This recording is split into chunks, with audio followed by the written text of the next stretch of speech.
There is a mystery buried beneath the sands of Egypt, a mystery so profound that it challenges not just the history of the pharaohs, but the very origins of civilization itself. For decades, whispers have circulated among archaeologists and researchers, rumors of a lost artifact connected to the ancient sun god Ra. An artifact described not as a myth, not as a symbol, but as a physical object. A crown forged in an age long before Egypt rose from the desert sands. They call it the lost crown of Ra. And according to those who have searched for it, this crown is the single artifact Egypt has never allowed the world to see.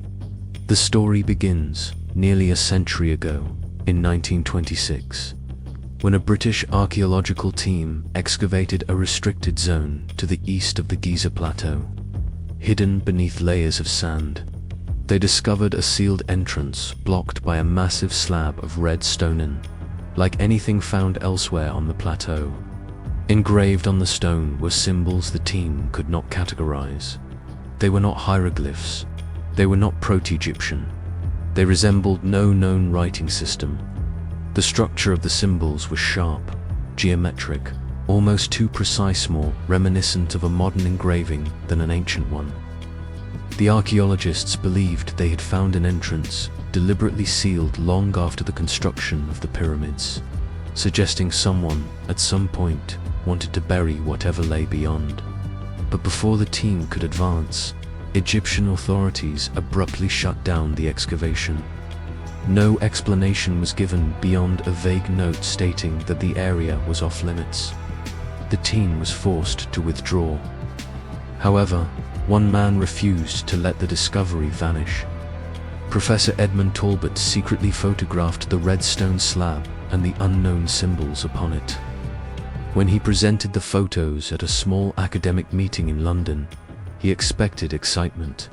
Instead, he faced ridicule. The symbols were declared forgeries. His credibility was attacked until he eventually withdrew from academic life. The photographs disappeared shortly after, and so did Talbot. For decades, the entrance he had found became nothing more than a rumor until 1973. In that year, a geological survey team performed ground-penetrating radar scans across the Giza Plateau, searching for underground weaknesses. They weren't archaeologists. They had no expectation of finding ancient structures. And yet, beneath the exact location Talbot had identified, the radar revealed a chamber 28 meters below the surface. A chamber whose shape was unlike anything found in Egyptian architecture. An octagonal room, perfectly symmetrical, centered around a highly reflective metallic object. When the findings were reported, the Egyptian Antiquities Authority dismissed the results as equipment errors and restricted access to the site immediately. But the raw radar images had already been saved. Something was down there. The notion of a hidden chamber, sealed by an anomalous slab and containing a metallic object, revived the rumors that had once destroyed Edmund Talbot's career. And soon, the whispers began again. The lost crown of Ra. References to the crown appear in obscure notes, unpublished journals, and private letters exchanged among early 20th century Egyptologists. Described as a three-layered metallic crown, forged from an alloy unknown to modern science, it was said to bear inscriptions unlike any found in Egypt. Some described the engravings as pre-cataclysmic.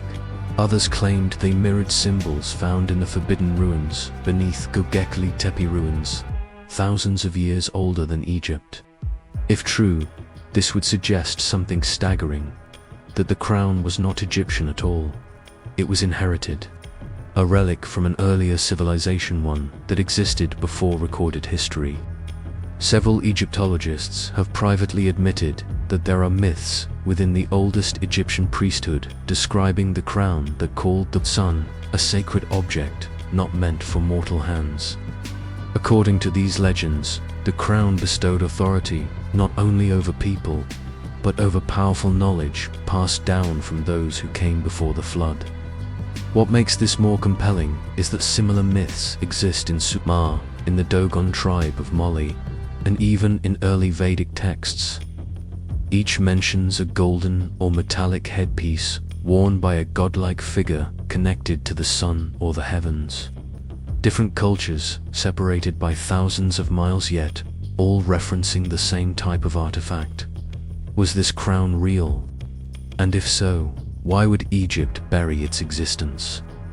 In 1981, a fragment of a private memo between two museum curators surfaced briefly online before being removed.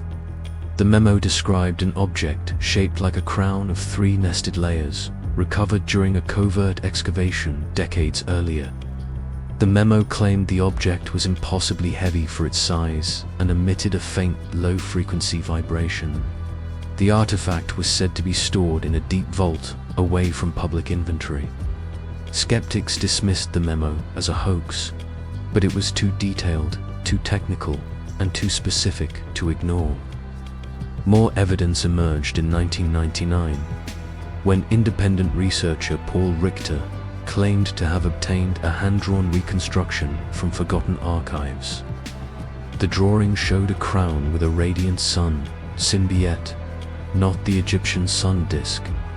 It was drawn in the style of the ancient Sumerian Utu, a god far older than Ra. This raised a disturbing possibility. What if Ra was not the origin, but the continuation of something older?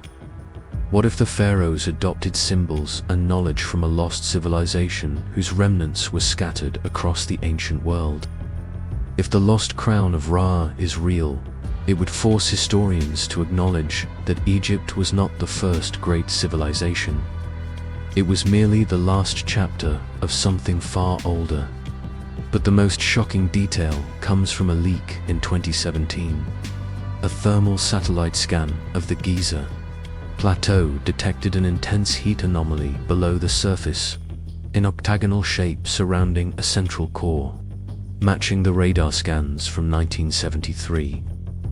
The thermal data suggested the presence of a metallic object retaining heat differently from the stone around it. One of the engineers who worked on the scan posted a cryptic message before deleting it an hour later. "It's real. That's why you'll never see it." If true, the lost crown of Ra might be hidden away, not because it is dangerous, but because it is transformative. A single artifact capable of rewriting the timeline of human civilization. Some speculate the crown may contain encoded knowledge. Others argue it might be a functional device, something designed with advanced resonance properties similar to the mysterious acoustics within the Great Pyramid.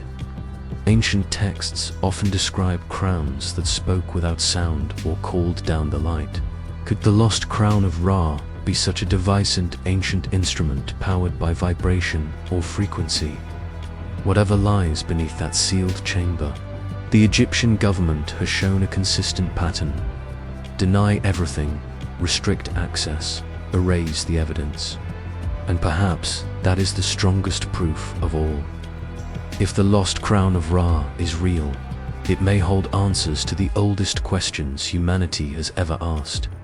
Who were the first builders? Where did their knowledge come from? And why did their civilization vanish?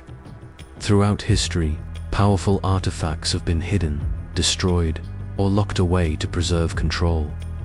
But history has a way of resurfacing, and the sands of Egypt, no matter how long they are swept by the wind, cannot bury the truth forever. One day, the chamber beneath the red stone slab may be opened again. One day, the world may finally see the crown worn by a being the ancients worshipped as the god of the sun. Until then, the lost crown of Ra remains the most controversial artifact Egypt will never release.